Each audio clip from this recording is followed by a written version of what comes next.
Welcome to I dream news. నేను మీ సంజయ్. ఈరోజు మన ముందు ఒక చీఫ్ గెస్ట్ అని చెప్పాలి. వైఎస్ఆర్సీపీ నుంచి అద్దంకి ఇన్ఛార్జిగా ఉన్నటువంటి పానెం హనుమిరెడ్డి గారితో ఈరోజు మనం స్పెషల్ ఇంటర్వ్యూ చేయబోతున్నాం. నమస్తే అన్న. నమస్తే అండి. ముందుగా మీకు కంగ్రాచులేషన్స్. Thank you. మీరు విద్యావేత్తగా, బిజినెస్ మ్యాన్గా, ఇప్పుడు రాజకీయం. అసలు మీ కుటుంబ నేపథ్యం రాజకీయ నేపథ్యమా, వ్యవసాయ నేపథ్యమా? ఒకసారి ప్రేక్షకులకు చెప్తారా? మాది వ్యవసాయ నేపథ్యమేనండి.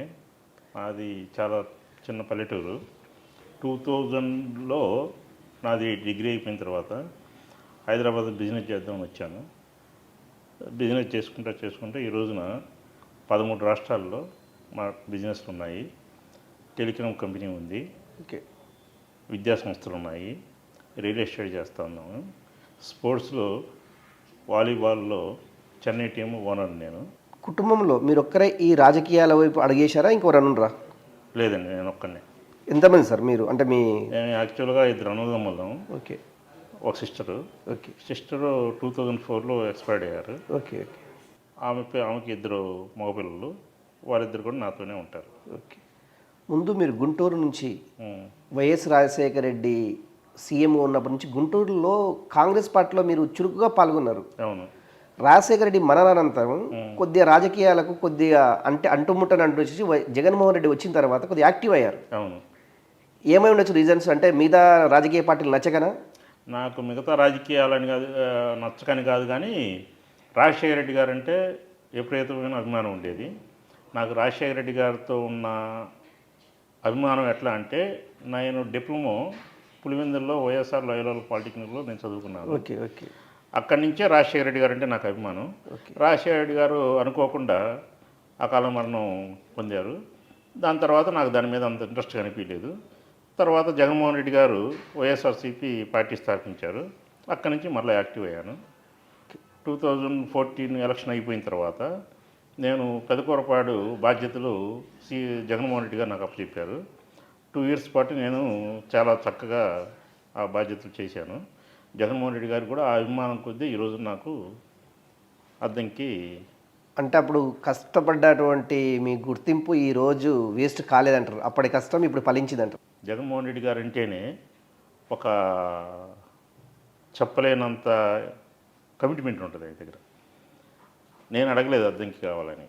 ఓకే, సరే మన పెద్దలు ఏదో అన్నారు. యాక్చువల్గా అద్దంకి కాన్స్టిట్యున్సీలో ప్రజెంట్ ఉన్న సినారీలో చూస్తే అద్దంకిలో వచ్చేటప్పటికి ఒక రెడ్డి సామాజిక వర్గానికి సంబంధించిన నాకు అక్కడ అద్దంకిలో నాకు ఇన్ఛార్జిగా ఇచ్చారంటే నా మీద జగన్మోహన్ రెడ్డి గారికి అన్ని కులాలని, అన్ని సామాజిక వర్గాలను, అన్ని మతాలను కలుపుకొని పోతానని ఆయనకున్న నమ్మకం ఓకే ఈ రోజున నన్ను అద్దంకిలో నిలబెట్టింది. గుంటూరు జిల్లా పెదకూరపాటు నుంచి ఎక్కువ మీకున్నటువంటి ఓటర్స్తో కావచ్చు, లీడర్స్తో కావచ్చు బాగా అటాచ్మెంట్ ఉంది. ఆటోమేటిక్గా అద్దంకికి పోవడం వల్ల కొద్దిగా ఇబ్బంది కలిగే అంశం ఏమైనా అనిపిస్తుందా మీకు? అట్లా నాకేం అనిపించట్లేదు కూడా. ఎందుకంటే చాలా దగ్గర నాకు ఇచ్చి 3 డేస్ అవుతుంది ఇన్ఛార్జ్గా ఇచ్చి. ఓకే. కార్యకర్తల దాకా నాకు ఈరోజు టచ్లో ఉన్నారు. అందరు నాకు ఫోన్లు చేస్తున్నారు. నేను ఈరోజు అద్దంకిలో ఎప్పటివరకు అడుగు పెట్టలేదు. ఓకే. రేపు 17 కానీ 18 కానీ మంచి రోజు చూసుకొని అడుగు పెడదాం అనుకుంటున్నాము. ఓకే. ర్యాలీ పెట్టి ఓకే. పెద్దల అపాయింట్మెంట్ కోసం చూస్తున్నాము. ఓకే. ఇది అయిపోయిన తర్వాత ఖచ్చితంగా అక్కడే ఉంటాను. అక్కడే ఇల్లు తీసుకుంటాను, అక్కడే ఆఫీస్ పెడతాను, అక్కడే ఉంటాను. వైఎస్ జగన్మోహన్ రెడ్డి పానెం హనుమిరెడ్డిని ఎందుకు గుర్తించారంటే మీరు ఏం చెప్తారు? జగన్ గారికి ఉన్న నా మీద ఉన్న నమ్మకం అలాంటి. మీరు చేసినటువంటి మంచి పనులే జగన్మోహన్ రెడ్డికి నచ్చిన మంచి పనులు అన్నీ తెలుసు జగన్మోహన్ రెడ్డి గారికి. ఓకే. నా గురించి అంతా తెలుసు. ఓకే. అన్నీ ఆలోచించి జగన్మోహన్ రెడ్డి గారు అద్దంకి నాకు అప్పచెప్పారు. అప్పచెప్పారు. అద్దంకి కాన్స్టిట్యున్సీలో చౌదరి ఓటు బ్యాంక్ ఎక్కువ. అవును. మీరు రెడ్డి. అవును. చౌదరి ఓటు బ్యాంక్ అనేది తారాస్థాయిలో ఉంది అద్దంకిలో, మీకు తెలుసు. అవును. వాళ్ళని ఏ విధంగా ఎదుర్కోబోతున్నారు చౌదరీస్ని? అంటే నాకు పర్సనల్గా వచ్చేటప్పటికి నేను మనిషిని. ఓకే. అంత తప్ప నాకేం లేదు. ఇంకా చౌదరీస్, ఈ ముస్లిమ్స్ అట్లా క్యాస్ట్లు మనం మాట్లాడుకోవాల్సి వస్తే ఓకే. ఇప్పుడు మా ఆఫీస్ ఉంది, 13 స్టేట్లు ఉన్నాయి. ఓకే. ఇక్కడ కీరోల్లో ఉండేది చౌదరీసే. మా కంపెనీలో కీరోలు ఉండే చౌదరీసే. ఓకే. కిరణ్ కుమార్ అని ఒక అతను ఉన్నాడు, యాక్చువల్గా చౌదరి, ఫ్రమ్ చిత్తూరు. ఓకే. ఆయన 23 years నుంచి ఆయన కీ రోల్ ఇక్కడ సీఈఓ, కంపెనీ సీఈఓ ఆయన. ఓకే. అలాంటి ఫీలింగ్ ఉంటే నాకు ఆ ఫీలింగ్ ఉంటే ఓకే. ఆయనకి నేను అప్పచెప్పను కదా ఈ బాధ్యత. అవును అవును అవును. ఒకటి బిజినెస్ వేరు, ఓట్ బ్యాంక్ వేరు. రేపు పొద్దుగాల మీరు అద్దంకిలో ప్రచారం చేసే క్రమంలో మీరు చౌదరీస్ని వెళ్ళి కలవాలి, అవును చౌదరి ఓటర్స్ని కలవాలి. అవును. ఏమైనా వ్యతిరేక రాదు అంటారా మీరు? అంటే వ్యతిరేకత మీన్స్ ఏదంటే మేము మా చౌదరీస్నే మేము ఎన్నుకుంటాం, ఎందుకంటే రేపు పొద్దుగాల టీడీపీ లేకుంటే జనసేన రకరకాల బీజేపీ రకరకాల పార్టీస్ వస్తాయి, అవును.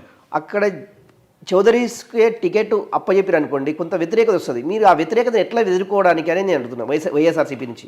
గత 4.5 సంవత్సరాల నుంచి జగన్మోహన్ రెడ్డి గారి పరిపాలన చూస్తూ ఉన్నారు. ఎక్కడ కూడా చౌదరి అని కానీ, రెడ్డి అని కానీ, ఇంకొక ముస్లిం అని కానీ, ఎస్సీలని కానీ అట్లా లేదు. అందరినీ జగన్మోహన్ రెడ్డి గారు చాలా చక్కగా అందరినీ చూసుకుంటున్నారు. రాష్ట్రం మొత్తాన్ని కూడా అభివృద్ధి పదవులు నడుపుతున్నారు. సామాజిక సేవలు కానీ, ఇంకోటి రాజశేఖర రెడ్డి గారి మీద ఉన్న అభిమానం కానీ, జనం కూడా ఈ రోజున ఎట్లా ఉన్నారంటే జగన్మోహన్ రెడ్డి గారికి ఓటు వేస్తే జగన్మోహన్ రెడ్డి గారు వేయాలి, లేదంటే మనం ఇంట్లోనే కూర్చుందాం అనే పరిస్థితి ఉన్నారు. ముఖ్యంగా చెప్పాలంటే జగన్మోహన్ రెడ్డి గారి మీద అభిమానం ఒక కులంలో కాదండి, ఒక సామాజిక వర్గం కాదు, ఒక కులం కాదు, మొత్తం ఓవరాల్గా స్టేట్ మొత్తం కూడా జగన్మోహన్ రెడ్డి గారు చూస్తుంది. ఎందుకు చూస్తుందంటే 4.5 సంవత్సరాల నుంచి జగన్మోహన్ రెడ్డి గారిని చూస్తున్నారు, అబ్జర్వ్ చేస్తున్నారు ప్రజలు కూడా చాలా తెలివిగల ఉంటారు, కొంతమంది అమాయకులు ఉంటారు. కానీ తెలివిగల అబ్జర్వ్ చేస్తున్నారు, అమాయకులు అబ్జర్వ్ చేస్తున్నారు.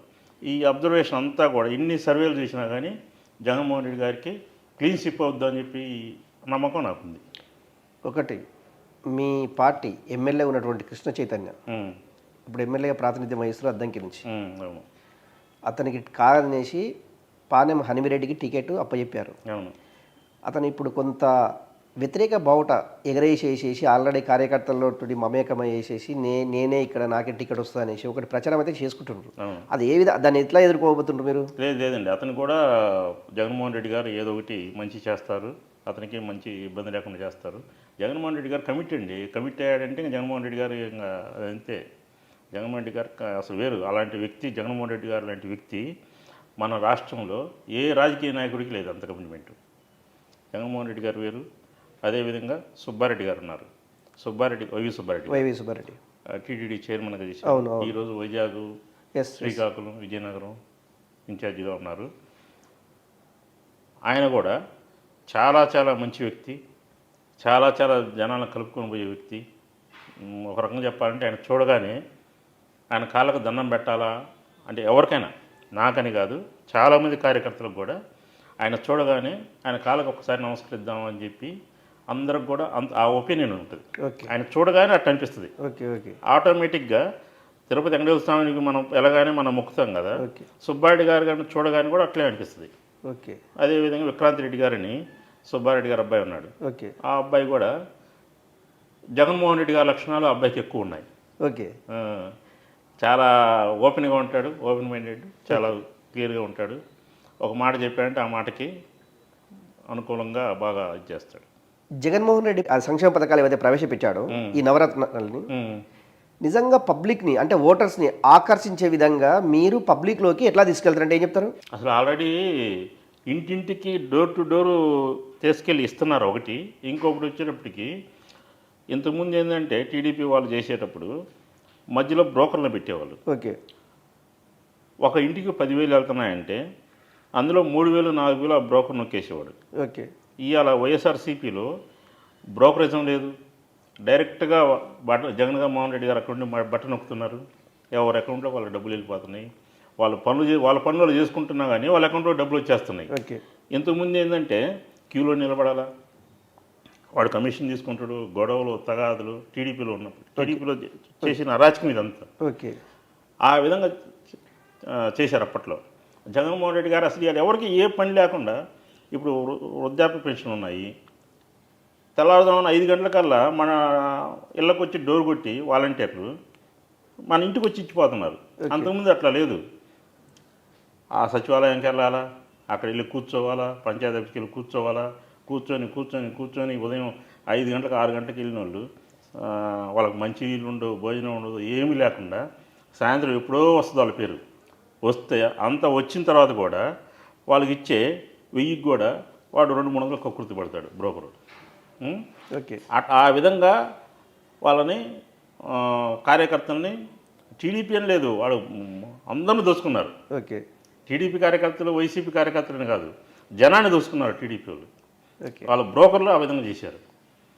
అది కూడా చంద్రబాబు నాయుడు గారు ఆ బ్రోకరేజాన్ని ఎంకరేజ్ చేశారు. ఓకే.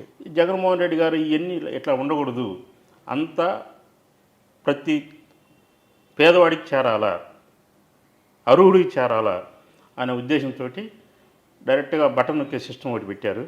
బటన్ నొక్కుతారు, ఎవరు అకౌంట్ వాళ్ళు పడిపోతాయి. ఒకరోజు అయితే తెల్లవారేటప్పటికల్లా మనం చూసుకునేటప్పటికే వాళ్ళకి మెసేజ్ వచ్చి ఉంటుంది. ఇప్పుడు ఇంకోటి డైరెక్ట్గా ఒక 70 సంవత్సరాల ముసలు ఉన్నారు, లేదా 60 సంవత్సరాల ముసలు ఉన్నారు. వాళ్ళు వెళ్తారు, అక్కడ పోయి కూర్చుంటారు. వాళ్ళు పాపం సరిగ్గా ఇంట్లో ఇబ్బందులు ఉండి వాళ్ళు పోయి అక్కడ కూర్చొని ఎప్పుడు పేరు పిలుస్తారో తెలియదు. ఓకే. అనుకోకుండా ఈ టైంలో ఏదైనా అతను వాటర్ దప్పికయ్యో లేకపోతే భోజనం టైం అయ్యో ఇంటికి వెళ్ళి భోజనానికి వెళ్ళి వస్తే ఈ పేరు పిలిచారనుకోండి, ఆ టైంలో లేకపోతే ఆ డబ్బులు ఈ బ్రోకర్లు నొక్కేసేవాళ్ళు. ఓకే. ఓకే. ఈరోజు జగన్మోహన్ రెడ్డి గారు పెట్టిన విధానం ఆ విధంగా లేదు.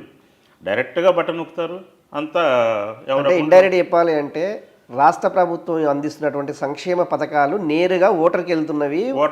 ఓటర్ కాదు, ప్రతి టీడీపీ వైసీపీ అని లేదండి, అర్హుడికి వెళ్తున్నాయి. అవును. అది టీడీపీలో సక్సెస్ కాలేదు అని అంటారు, మీ ఉద్దేశం అంతే కదా? టీడీపీలో చాలా మొత్తం ఫెయిలే టీడీపీది. ఓకే. అసలు ఆ సిస్టమే లేదు. ఓకే. జగన్మోహన్ రెడ్డి గారు వచ్చిన తర్వాత ఈ సిస్టాలని ఇలాంటివి ఉంటాయని కూడా మనకు తెలియదు. ఓకే. జగన్మోహన్ రెడ్డి గారే చేశారు ఇదంతా. ఓకే. ఇంకా పక్క రాష్ట్రాల్లో కూడా ఈ విధంగా